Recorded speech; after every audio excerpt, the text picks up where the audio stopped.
The reason this system far exceeds hydroponics is very simple to explain to you. It's in the total portability and the no transplant shock. I can even take a garden at this point. These squash here are almost mature and we could still feasibly move them. But with the advantages of expanding the garden forward, you can water by hand at first to conserve water, and then the sprinklers do the rest of the job, or you can employ your cattle tanks as settlement ponds and run drip irrigation to the plants for a small battery operated computer timer to water the plants 2 or 3 times a day, a minute and a half, and you have an almost perfect garden system.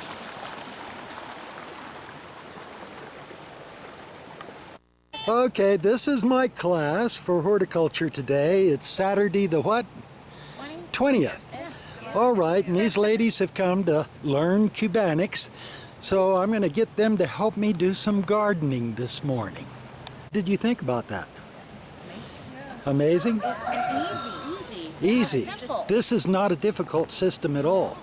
I've tried for 35 years to get people to use it, and this will save you labor beyond belief.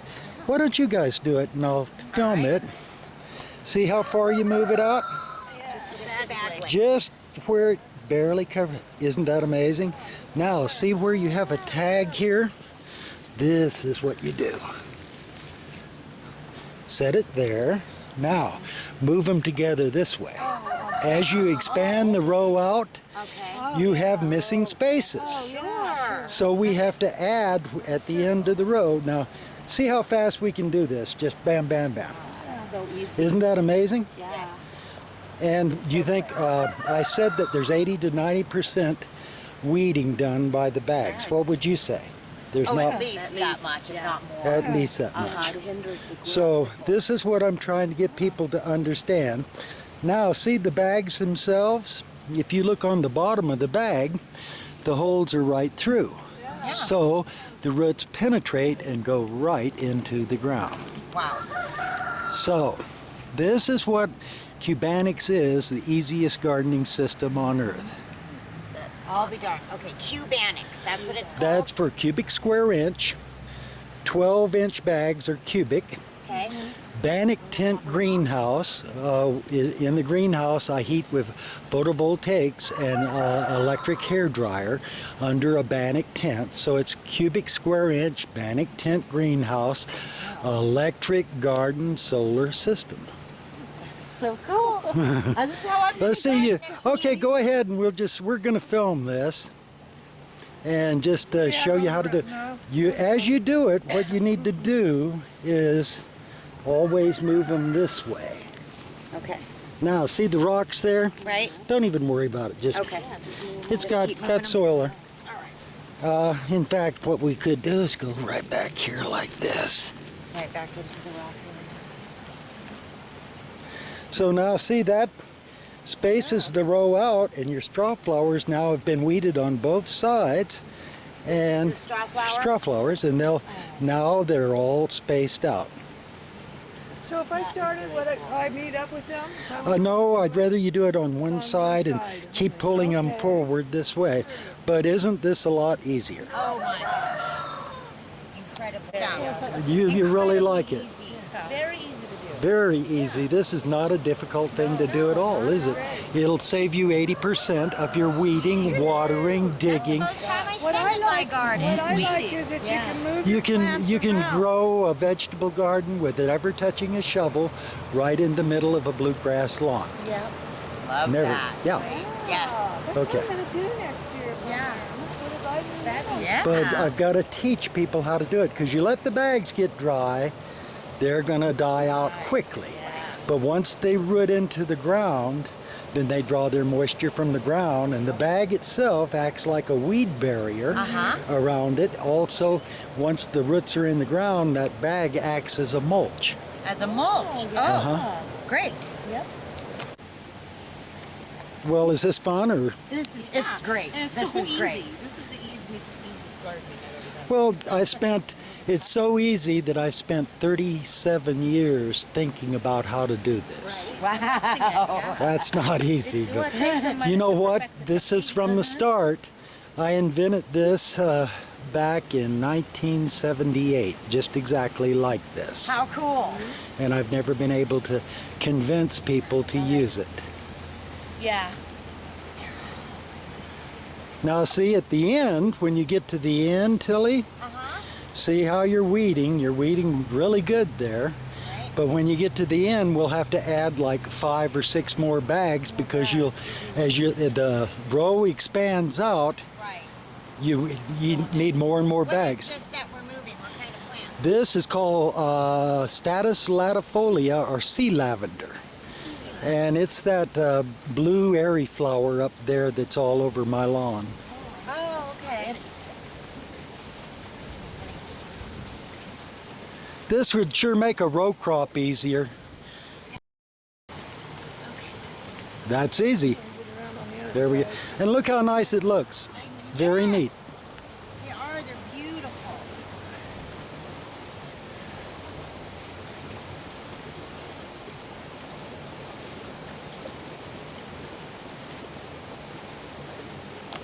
Tanks here have 650 gallons of water in them.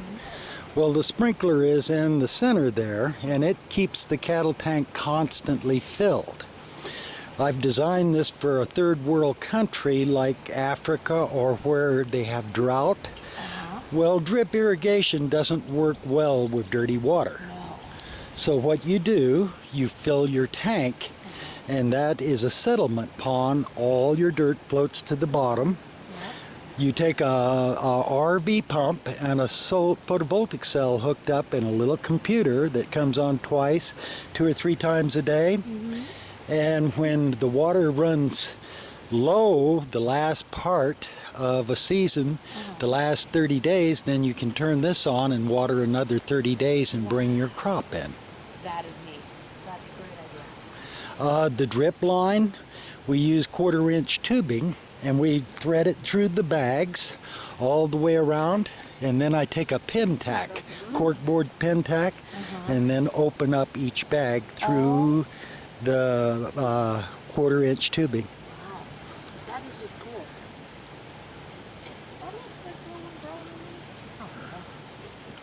I've never lost a plant this way, Really? really. Wow.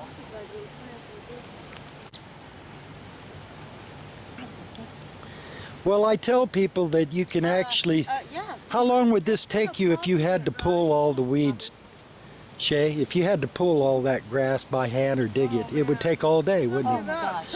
Yeah. How long is it taking you here? Oh, a few minutes. A few minutes. Yeah, this is as mechanized as gardening can get, and yet it's organic. I use peat moss, sand, and a little fertilizer, but you never lose a plant.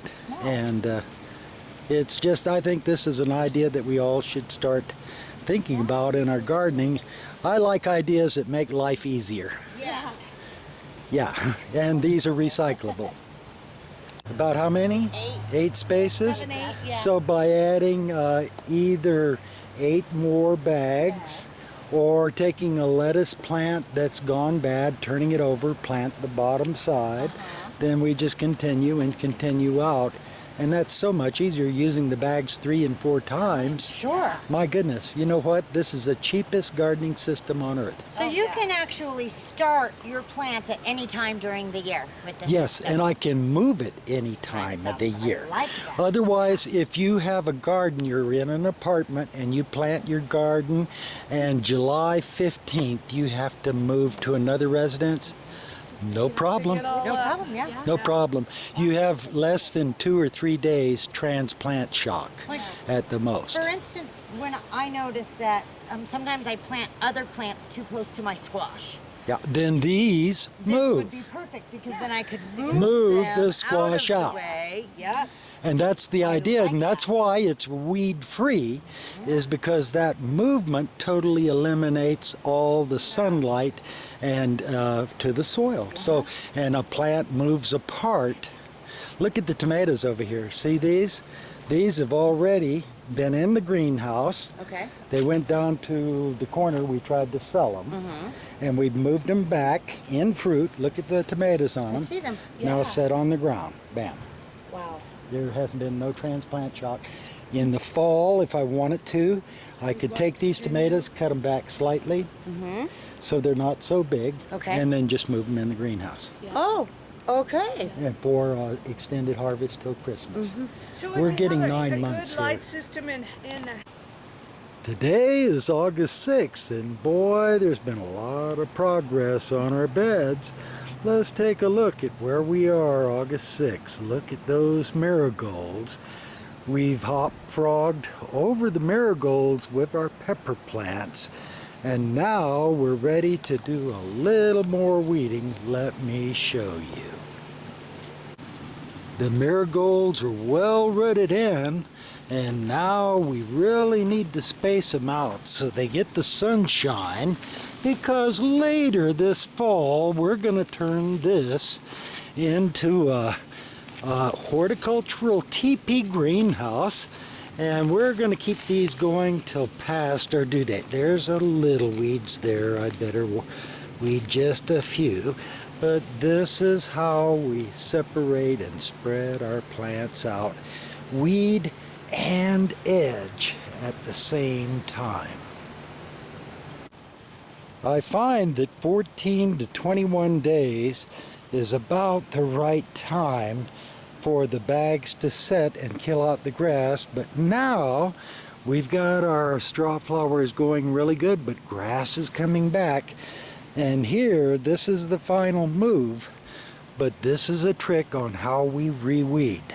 Since these are status plants that won't really bloom this year, and they're very, very cold hardy, to do our weeding, we're going to move them back.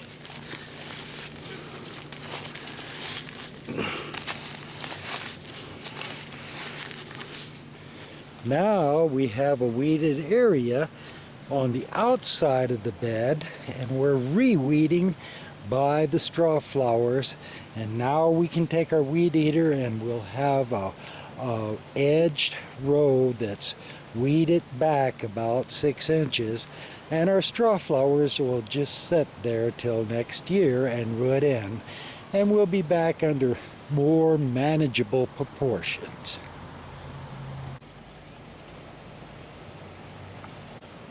In less than 2 minutes, we've taken all the way around, spaced out our peppers where they have much more sunshine, and now all we have to do is add about 6 more bags and we have peppers all around.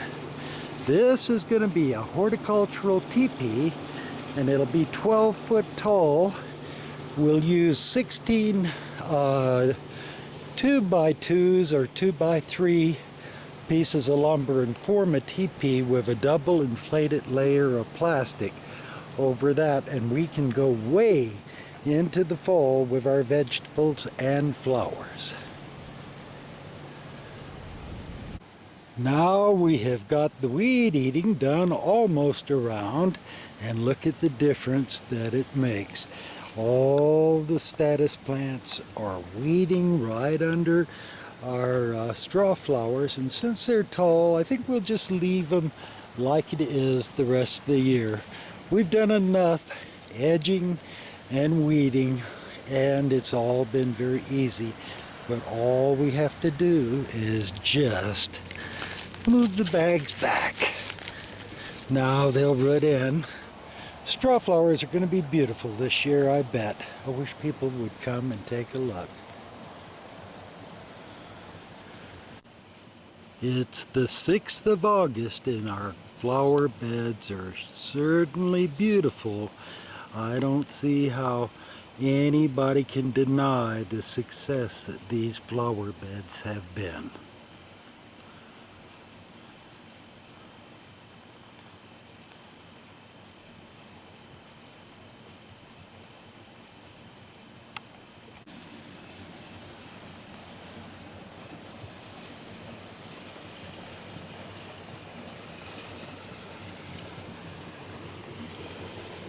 beautiful for August 6th. And no weeds.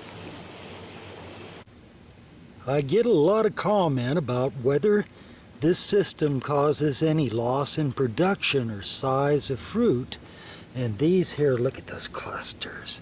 This is, wow, they're really set. This is really not bad at all for a July 4th translocated tomato and never been planted. We've already had a couple become ripe. Now let me show you the squash. The size of our squash is totally normal, and really we have a heavy producing crop. And look at here, here's more yellow zucchini and yellow prolific, and they're just beautiful, all in cubanic bags. Now we've got the bags all the way out, and we've weeded the squash up to this point. We're gonna go one more time. And look at this. Wow.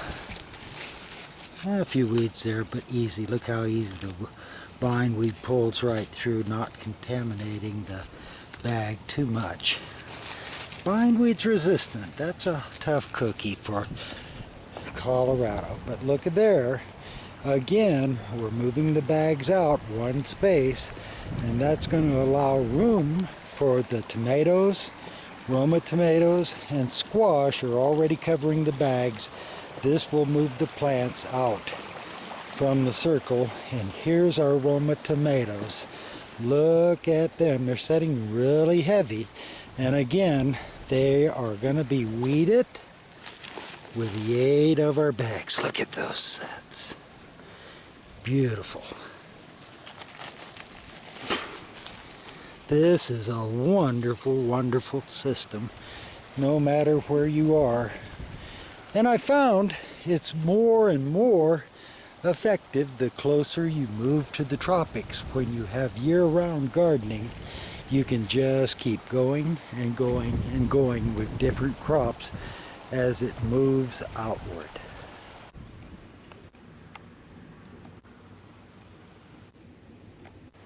All in Ziploc bags.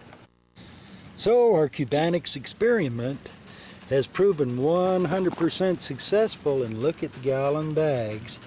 They've just been set on the ground, and you can produce field crops by translocation. But let's talk about recycling. This is a 1 gallon standard pot.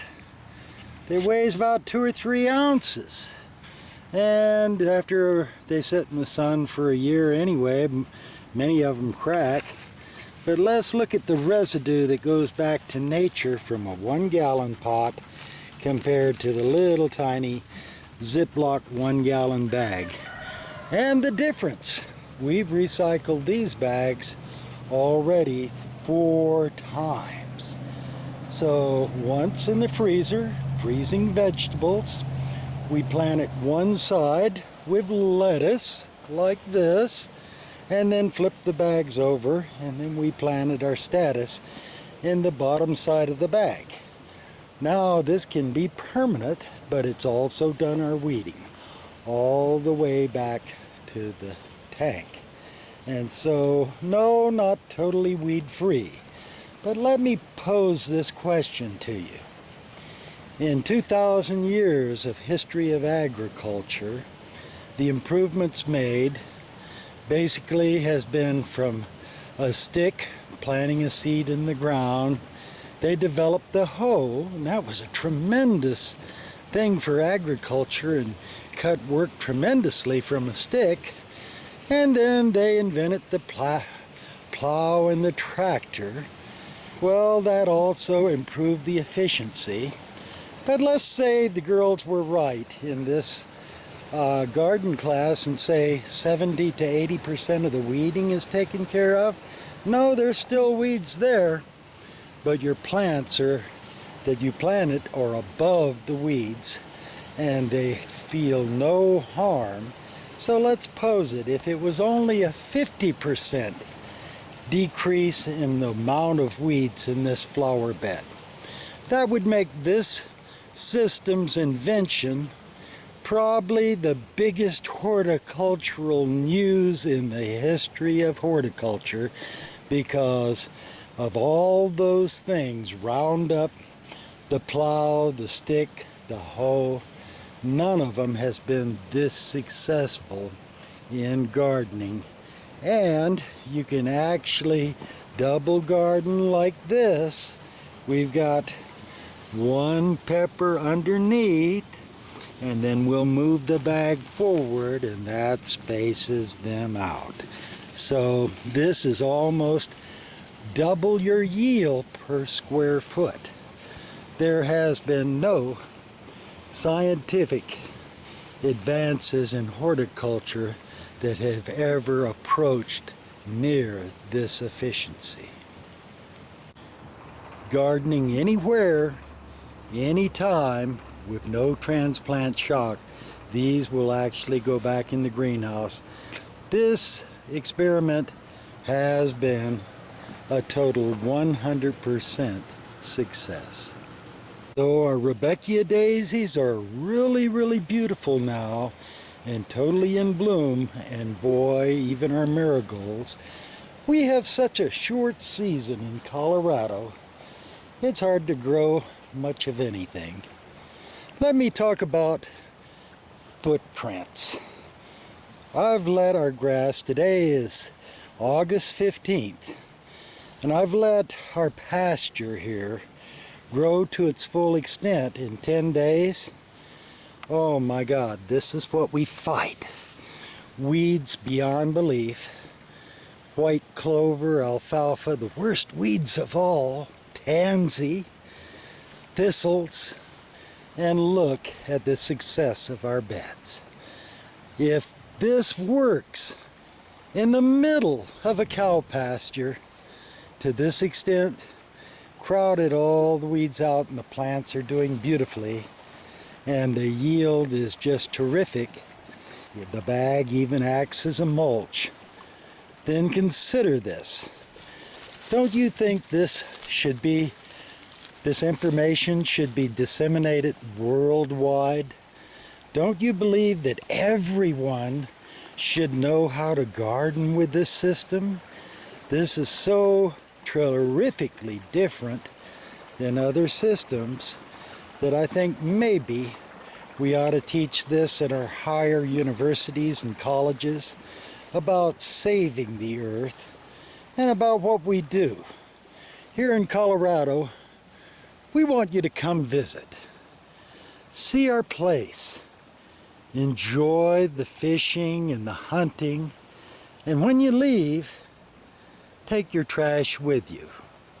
Recycle, and when you leave Colorado with only your footprints. This is Jim Fritz, the hippy dippy gardener, and once again that's spelled HIPPIE because it stands for Help Increase People's Perception in Environment.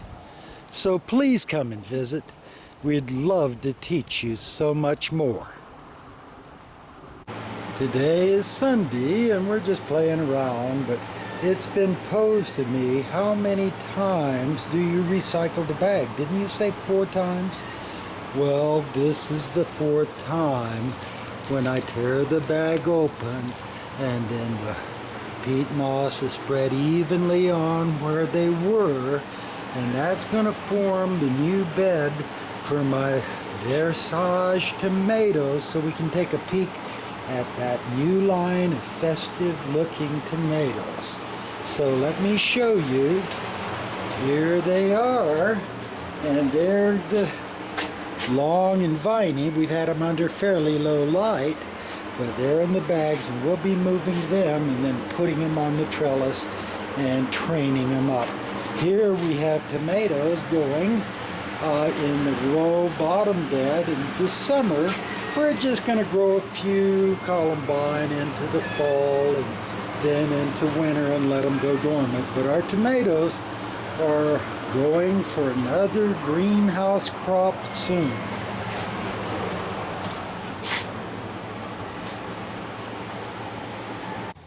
And here is the fifth recycle when I throw the bags that are going bolt and all, and there's old leaves on them, the chickens take care of it. And then a couple of days from now, I'll just remove the plastic, and we'll fed our chickens too. So we've got 5 recycles out of those bags.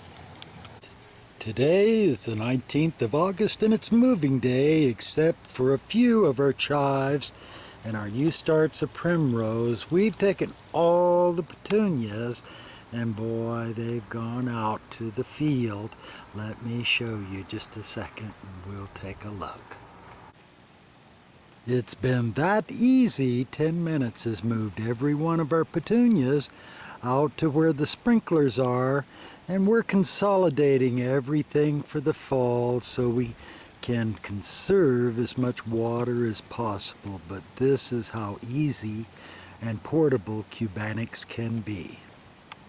It's the 20th of August and winter is starting to kind of nip the air, so we've moved a few things inside for our next harvest. And Swiss chard, we have 12 bags of Swiss chard. We have beautiful, these are Manitoba tomatoes, and we've moved them from outside, and let me show you. They're not as big as other tomatoes, but boy, do we have a lot of them, and all in the cubanegss bags. This is our kitchen salad garden right here all winter, and this will be compartmentized, and we won't have to heat very much for until March or April next year. Celery from the garden, we've moved it in, and it's very, very tender and beautiful. We've been using it, and what a delicious crunch. So we have all kinds of things going at the Hippy Dippy Gardeners.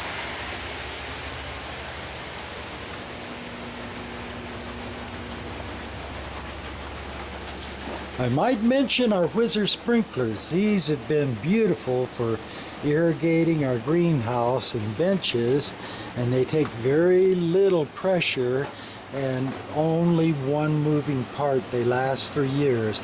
I'm really sold. They do leave some dry spots, so you need to come along and once in a while water the dry areas. But we've got beautiful garden, and it's August 20th. Let me show you some more. Boy, the whole garden is just beautiful.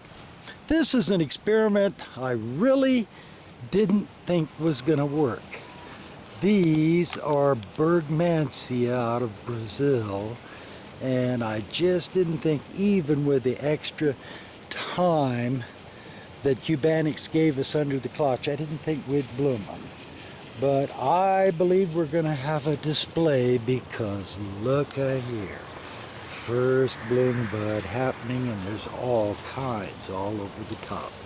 So we've raised a 9-month plant, and we've done it at 5,600 foot in Colorado. I think we've changed the climate. Beautiful view of mountains in the background and our tiki hut. And here in front we have our Lenurus leonotus, or tail of the line. And what a spectacular plant, and what beautiful seed pods for dry, and really different. This is a Mexican plant called Wild Dega, and I think it's really pretty for here, but it's just, we don't have long enough season. Cubanegss has brought us from this. Yesterday we moved all our petunias, and we've got the Whizzer sprinkler watering them in. I just set them in the grass. You can't even tell they're planted, and if I wanted to, if the season was long enough, in 2 weeks they'd be rooted in. Now, more living proof that cubanegss is a vastly superior system than hydroponics. Hydroponics, you can grow cannabis plants, you can grow lettuce, you can grow a lot of different things, but you know what? Tomatoes you could grow in hydroponics, but there it ends.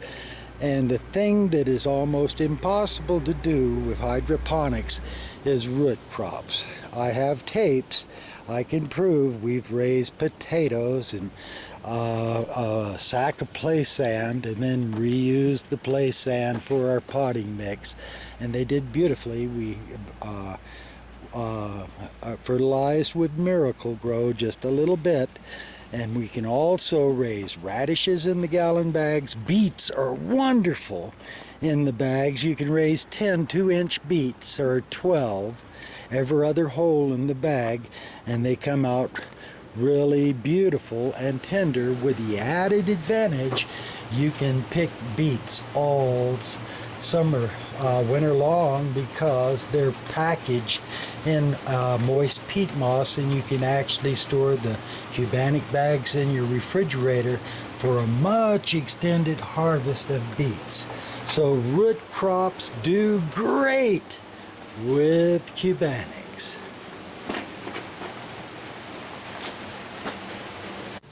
Recycle, recycle, recycle. And here we have our ice plants we gathered yesterday from our driveway that was so beautiful you thought they were a flower bed. Well, they were rooted into the gravel, doing beautifully, and so were the petunias, but we need our driveway back. So today what we've done, these were hauled them with a wheelbarrow out here, and we've put them all the way around. Remember, we put the status out, clear out to the edge, past the rocks, and then put it back in to weed underneath our straw flower plants. Now we had that weed-free 4 inches, and we put our bags of ice plant down below, and we'll enjoy them for another 6-8 weeks, and they'll be beautiful when the sunshine comes out. No transplant shock. What we've basically done is change the history of horticulture.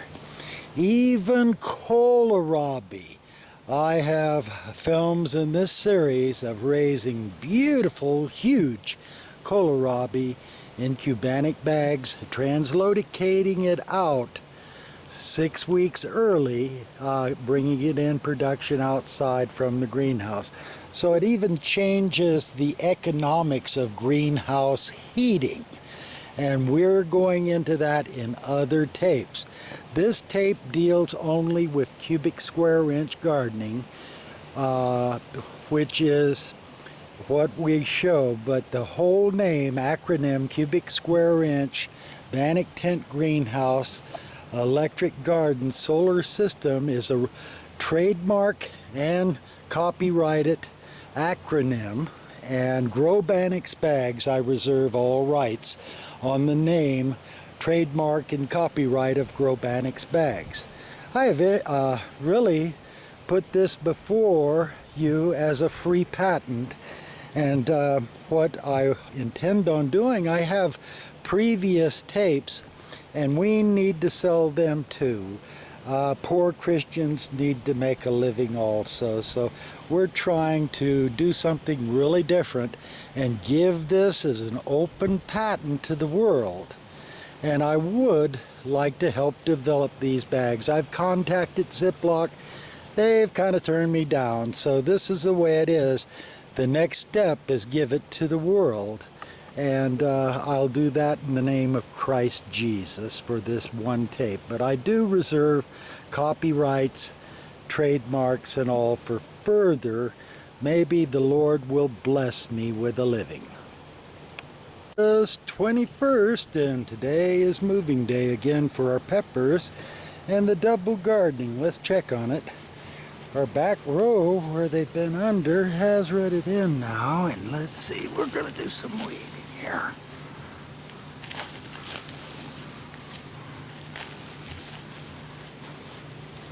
We have a lot of these peppers will actually end up back in the greenhouse before we get a killing frost. And we'll have peppers up until Christmas and all kinds. We got serranos, cayennes, look at our weeding. Not perfect, but we've separated the plants out. And we could either take them back in the greenhouse, or we can put an agricultural teepee over here and keep them for weeks and weeks, bearing just where they're at. August 21st, and our pepper plants once again have spread out. And look at the clusters. Here's Serrano's, a very long season pepper. It'll go back to our greenhouse. Let's go on around, take a look. The two circles now, there's barely walking area between them. Our garden has weeded out that much, and I think we might have to build a little taller teepee. It's looking like it might be bigger than 12 foot across, maybe 14 foot. So we'll be doing that next episodes of the Hippy Dippy Gardener. It's the 24th of August, and boy, look at how our ice plant has recovered. It's already rooting in to the bottom soil below, and that's because that 4 inches of space was already weeded, and so they made very good contact. And look how bright and beautiful, and no weeds.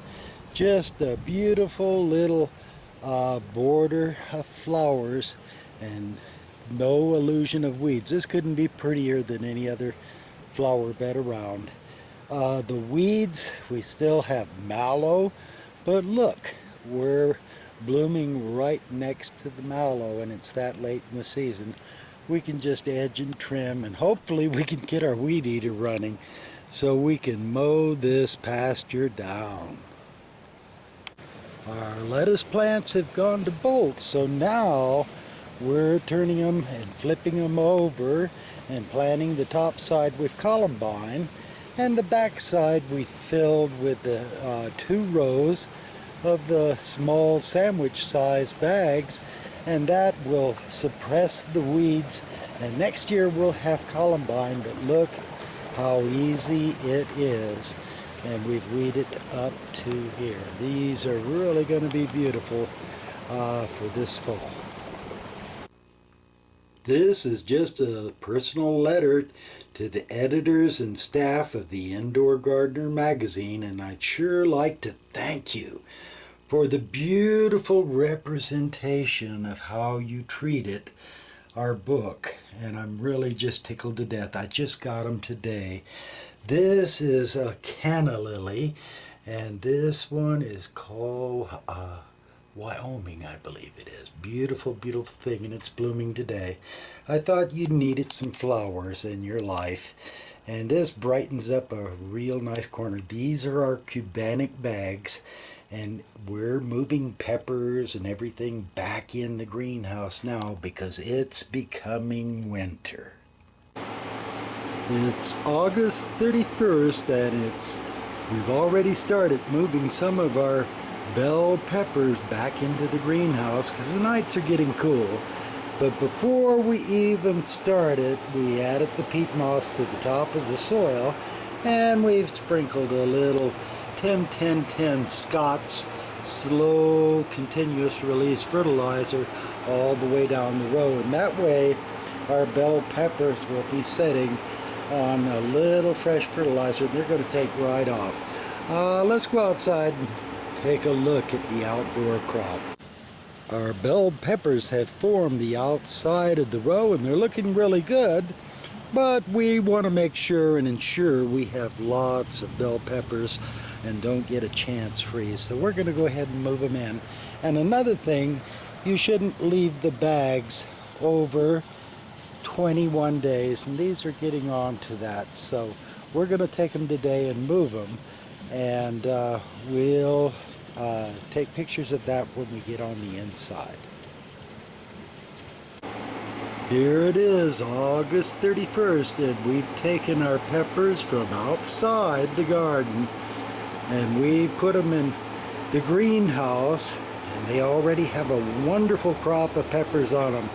There's no transplant shock, and pretty soon we'll be having a greenhouse crop of peppers that were grown half their life outside and then translocated, merely set on the ground, and then they'll root in from here. This makes a difference in the economics of greenhouse heating. Helichrysum monstrosum, and boy, they've certainly done beautifully out here. They've gotten so tall that it totally crowded our eggplant out. We had had eggplant planted in the bags for over 60 days here, and the helichrysum had grown so tall that it was, the eggplant was rotting at the bottom. So I was left with a dilemma. I had to move it. I had no choice. And even though they were grown into the ground, well, I'm a true believer. Christ did arise from the tomb, and it took 3 days. But here we go. We have moved successfully eggplant at full maturity with little eggplant, white eggplant, and they're a little smaller because of the shade, but our plants have made it. This is the 3rd day, and boy did they look a little sick, but this proves it beyond a belief, and we have new eggplant blossoms coming on. So this system is a go, and it works beautifully. Let's take a look at this. Wow, that's not a bad size eggplant at all. We're gonna eat, well, maybe some eggplant parmesan. September 3rd, and the first Bergmansia ever to bloom in Molina, Colorado. And look at the size, it's over 1 foot long. Beautiful ancient trumpet out of Mexico and Brazil.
Boy, am I excited. I just got copies of the Indoor Gardener magazine out of Canada, Quebec, Canada, and I'm one of their featured writers.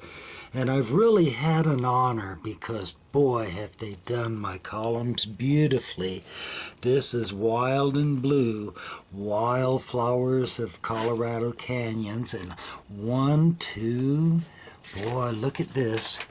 3, 4 pages, all my articles on Phantom Canyon. And then over here we have every plant I grow has a story, and it has all the history of the Plateau Valley, Alvin Kitson, and there's my friend Bob Harriman. Hippie Bob is in here. And boy, we've got all kinds of stories, and have they done a job, because I am sometimes featured 2 and 3 times in the magazine. This one's 7 pages long. And here we go. Memories of my life. The Rocky Mountain pink flamingos, and this is when I first moved into the Plateau Valley 22 years ago, and my foster sons. And here I'm translated into French, and the good, the bad, and the ugly, and it's the insects. Let's take a look. All my artwork and remedies that are organic to treat different insect problems. And then it's a storyline, a passion for Achillea or yarrow and how to treat it. And here's the issue on solar floral dehydration. That's a moon bowl with equisetum weed, and it's 7 pages long, goes into driftwood and treating, making mushrooms, treating different foliages. Boy, have they done a gorgeous job. And I'd just like to really recommend everyone check it out. Here's Fruit Stand Adventure in Palisade, and boy, do we have a story to tell. And here's the campaign when I ran for United States Federal Congress, and there's the wagon wheel. That's campaign headquarters, and the story of Pueblo at the convention, and my respect for John Salazar, and when he helped me. There's John Salazar. I was indeed privileged to a special treat by winning Writer of the Year award for 3 years running. There's 6 more magazines besides this, but my life work, sometimes 2 and 3 in an issue, has been put in full color, and it's so nice to see my artwork and 35 years of trying to get published come to fruition. I've really had the privilege of being in nearly every issue since 2010. September, October explains the gardening system, and it has gone on and on and on and on and on and on and on. So catch my new international series at the Indoor Gardener magazine. Let me see here if I can find an address here. Yeah, the Indoor Gardener magazine.ca, Canada, and that's the internet address. You can catch our articles on the internet. It's a little difficult to navigate around because it's lengthy, and there's over 20 articles. I'd really advise, this is a magazine you should purchase. It's gorgeous, and there's many more articles by talented professional gardeners included besides me. But I've had a select privilege of being selected to be in this magazine.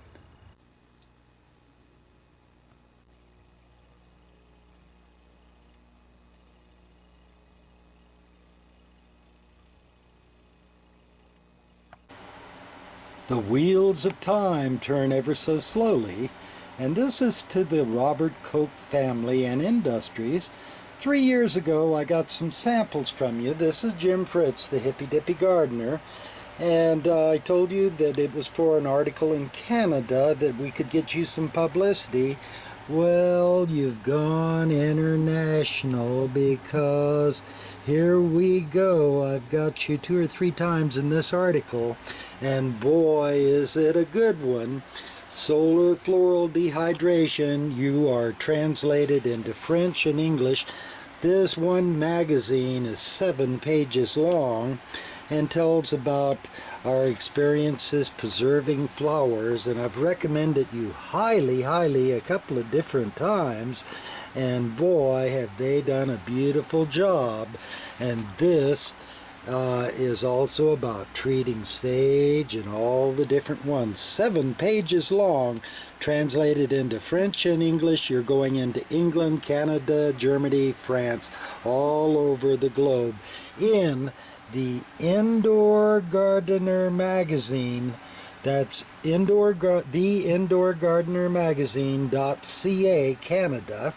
And boy, have we done a thing there, because we're in nearly 20 articles in the magazine and translated into French and English. I hope this pays for your patience with us. It's been 3 years and I didn't know what to write back. It's taken that long to get this issue into print, because we have 20 some odd articles in the magazine. But Mr. Koch, we have got you maybe orders from international sources, France, Germany, Canada, England. Who knows where this could go, but boy, am I glad that we have got you printed finally.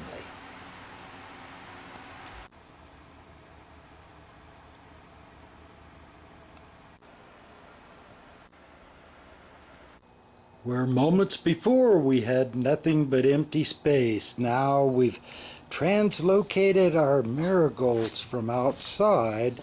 It's getting on September now and things are getting cooler at night. So we've actually taken our marigolds full grown from the garden in the cubanic bags and set them on the ground, and now they're rooting in.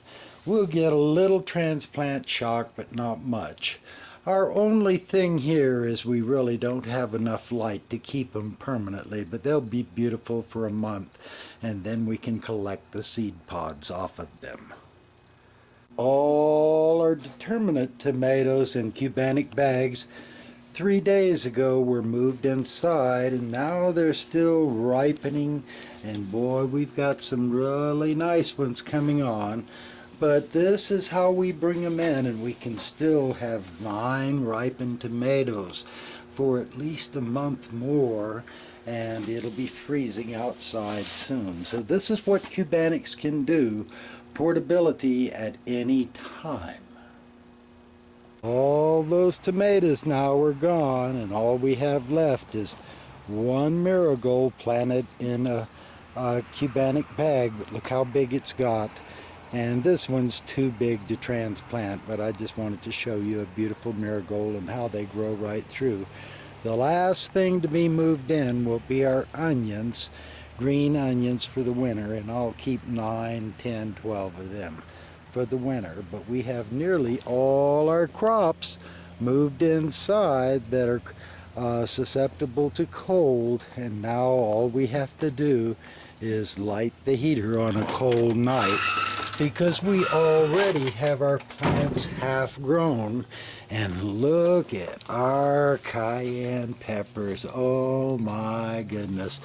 Our peppers are looking beautiful, and they will for a long, long time.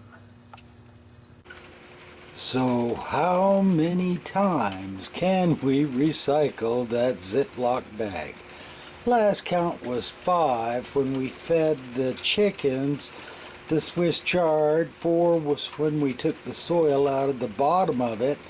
Now number 6 and 7 is when we recycle that Walmart bag and fill it after the chickens get through eating all the greens. They pick it totally clean of dirt, sand, and everything. And we can use that Walmart bag to store those bags in until we can get to a recycle center. So there we have recycled those bags 6 times if we go by this. And we probably recycled the Walmart bag too, because we can use it to take it to the recycle center. It's September, Friday the 13th, 2013, and Bergmansia in full blossom. Look how beautiful. And they've gotten 6-8 foot tall outside, but you ought to see the ones in the greenhouse. They're 10 foot, but they haven't got a bloom on them. But we've got another flush of Bergmansia in bloom. I may not even put the TP in this year. I may just dig these Bergmansia and maybe even give 1 or 2 away, or keep a couple myself in the greenhouse. But I can still, I believe, translocate these if I cut them back a little bit. Our latest venture is raising tropical fish, and today we've had a beautiful blossom. This is a water hyacinth, and isn't that pretty? How beautiful it really is. But it could be a noxious weed if you were in the Everglades. But we are really thankful to have them, because they are excellent root systems to raise babies in. And we have our Siamese fighting fish here. Over in this tank, we have platies and we have little tiny guppies. I'm a great grand guppy because we have hundreds of them in here, and they're the fancy fantail type. And then I also have black mollies in the other tank over here. And in the springtime, they'll kind of double as raising plants. But we have a whole tank full of fantail guppies, and they're so neat because they kind of glitter in the water. And that makes them really shine in the dark.